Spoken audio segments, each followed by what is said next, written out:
वक्त दर्शन न्यूज कानपुर नगर से विशेष रिपोर्ट। संवाददाता मोहम्मद इकबाल। कानपुर में चर्चित आई लव मोहम्मद प्रकरण ने आज एक बड़ा मोड़ ले लिया है। अब इस मामले में वकीलों ने मोर्चा संभाल लिया है और सीधे पुलिस प्रशासन पर गंभीर सवाल खड़े कर दिए हैं। Advocate Imran Khan, advocate Mohammed Aamir, advocate Mohammed Yakub Qureshi और एडवोकेट अली अकबर ने संयुक्त बयान जारी कर कहा कि पुलिस की कार्रवाई एक तरफा, पक्षपातपूर्ण और हिस्ट्री शीटर के इशारे पर की गई है। शिकायत करने वालों को ही आरोपी बना दिया गया है। वकीलों का कहना है कि ये कार्रवाई न केवल कानपुर बल्कि पूरे देश का माहौल बिगाड़ रही है। उनका साफ कहना है कि ये जाति विशेष के अधिकारों का खुला हनन है, जिसे हम कतई बर्दाश्त नहीं करेंगे। ये लड़ाई अब आखिरी अंजाम तक लड़ी जाएगी। वकीलों ने ये भी आरोप लगाया कि जिन लोगों को बचाने की कोशिश की जा रही है, उनका खुद का आपराधिक इतिहास है और उनका काम समाज में जहर खोलना और नफरत फैलाना है। अब पूरा शहर ही नहीं, देश की निगाहें भी इस प्रकरण पर टिकी हैं। बड़ा सवाल ये है कि क्या पुलिस प्रशासन अपने फैसलों पर पुनर्विचार करेगा या ये मामला अब जन आंदोलन का रूप ले लेगा। कल जो पुलिस द्वारा, हमारे सीपी साहब द्वारा जो आई लव मोहम्मद के विवाद दावा थे उसको जो बयान दिया गया, उसके खंडन के लिए यहाँ बैठे हैं। खंडन इस बात कर रहे हैं कि उन्होंने पूरी एफआईआर को, दस्तावेजात को बिल्कुल ही घुमा दिया है। दस्तावेजी साथ कुछ और बोलते हैं और पुलिस का बयान कुछ हो जाता है, कुछ और छापता है, जो कि सारा गलत है, जो कि लोकतंत्र की हत्या है। हम लोग के पास एफआईआर भी मौजूद है और जो परमिशन है, जो कहा कि वहां पे जहाँ पे घटना घटी है वहां पे टेंट जो है 10 जगह लगाया गया है, तो बाकायदा हम लोग के पास परमिशन थी कि कहाँ का कहाँ क्षेत्र, जैन जगह से लेकर थोड़ा जगह तक का परमिशन आपस सजावट की है और उसी यहाँ सजावट की जगह पे वो टेंट लगा। कोई नई परंपरा नहीं थी, कोई नया चीज नहीं था, ये वक्तों को चला आ रहा है। और जहाँ पे टेंट लगा उसके पीछे एक नाला है, जंगल है, जहाँ पे किसी का आम रास्ता नहीं है, जिससे कहा कभी किसी व्यक्ति को आपत्ति नहीं हो सकती। पुलिस ने एक मामले को घुमाने के लिए और एफआईआर से अपना पल्ला झाड़ने के लिए बयान दिया है, जिसको हम कबूल करते हैं, क्योंकि उन्होंने उनके दस्तावेज साथ होने के बावजूद भी ये चीजें नजरअंदाज की हैं। आला अधिकारी का कहना है कि एफआईआर अल्लाह मोहम्मद पर नहीं की थी। बिल्कुल गलत है, क्योंकि वो विधिवेकता नहीं है, ना ही वो जज है, वो इसको इंटरप्रेट नहीं कर सकते। किसने इसका इंटरप्रिटेशन किया? लॉ ये कहता है कि हर कोई घटना का हर एक चीज की सुगमता और रेलेवेंसी होगी। जो बातें शुरू लिखी है आखिर तक, आपकी एफआईआर पढ़ लें, हमने आपको एफआईआर दे दी है और वो परमिशन दिखा दी है, जो जहां पे आप कह रहे हैं कि वहां पे नहीं लगा, कहीं और लगा है। वीडियो आपका मौजूद है, आप दिखाइए कहाँ लगा है, क्या चीजें हैं। तो ये सब बातें हैं कुछ लोगों को गुमराह करने के लिए और सीधा व्यक्ति फंसाने के लिए, जो कि बिल्कुल निंदनीय है और इसका हम भुना करते हैं। नहीं, पुलिस ने तो आश्वासन दिया कि हम की जांच करेंगे, फिर पता लगेगा। मगर जब कल एक बयान आता है, आज सुबह हम लोग बयान पढ़ते हैं और ये देखते हैं कि जो हम लोगों ने बातें कही, जो खास प्रस्तुत किए, उसके विपरीत बातें कही जा रही हैं। कह कुछ रहे हैं, आ कुछ रहा है। इससे कुछ मामला घटेगा नहीं, मामला बढ़ेगा। और क्योंकि हम लोग के पास ये एविडेंस मौजूद नहीं, यहाँ पे लेकर सुप्रीम कोर्ट तक पहुंच चुकी है, सारे सभी पहुंच चुके हैं, सारी बातें पहुंच चुकी हैं, तो मामला कहीं छुपने वाला नहीं है। और भी संस्थाएं हैं जो हम लोग एडीसीआर जो है, और भी संस्थाएं इसको लेके सुप्रीम कोर्ट हाईकोर्ट जा रही है। तो मामला आप दर्द है लेके एक घनिष्ठ कर रहे हो, देश की छवि को खराब कर रहे हो, लोकतंत्र को खराब कर रहे हो। ये पुलिस की क्या छवि है, बाबा सुप्रीम कोर्ट ने गाइडलाइन दे देगी कि पुलिस जो है अब पक्षपातपूर्ण कार्रवाई कर रही है। सबसे यूपी की पुलिस के ऊपर कई दाग लगेगी, तो आप इस दाग एक और दाग लगा जाए तो जैसे कह रहे हैं कि मामले में नया मोड़ आ गया है, नया रूप दे दिया है।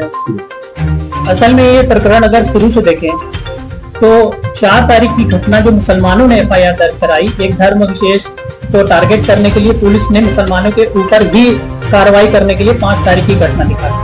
4 तारीख को जब हमने कंप्लेन करी है तो उसमें स्पष्ट रूप से बताया गया है, नेम्ड किया गया है लोगों को कि इन लोगों ने हमारे क्षेत्र में आकर के आई लव मोहम्मद के बैनर को हटाने का प्रयास किया, जबकि वो प्रशासन की अनुमति से लगा था। किसी भी ऐसी स्थान पर नहीं लगा था जो किसी की निजी संपत्ति हो, सार्वजनिक संपत्ति पे लगा हुआ था और पीछे उसके जंगल है, किसी को कोई आपत्ति होना नहीं चाहिए थी। 4 तारीख को जब इसमें आपत्ति की गई है तो हमने जब कंप्लेन करी, जिन लोगों के विरुद्ध हमने कंप्लेन करी और जिन लोगों ने कंप्लेन करी, तो जिन लोगों के विरुद्ध कंप्लेन करी उन्होंने पुलिस को अपने प्रभाव में लेकर के, जिन लोगों ने कंप्लेन करी उनके ऊपर फर्जी घटना दिखाकर 5 तारीख की एक एफआईआर दर्ज कर दी गई। और जो बोल रहे हैं कि इसमें आई लव मोहम्मद का कोई जिक्र नहीं, तो एफआईआर में आई लव मोहम्मद का नाम कैसे आ गया? आई लव मोहम्मद कहां से विवादित हो गया? पुलिस द्वारा स्वयं उस स्थान पे बोर्ड हटाया गया जहां से हटाने का उनको अधिकार नहीं था। हम अपनी पूरी परमिशन से वहां पे बोर्ड लगाए थे। पुलिस ने फिर भी उस बोर्ड को किसके दबाव में आके वहां से हटाया? पुलिस का क्या अधिकार बनता था? अगर पुलिस ने हटाया तो जिन लोगों ने हटवाया क्या उनके खिलाफ एफआईआर नहीं होना चाहिए था?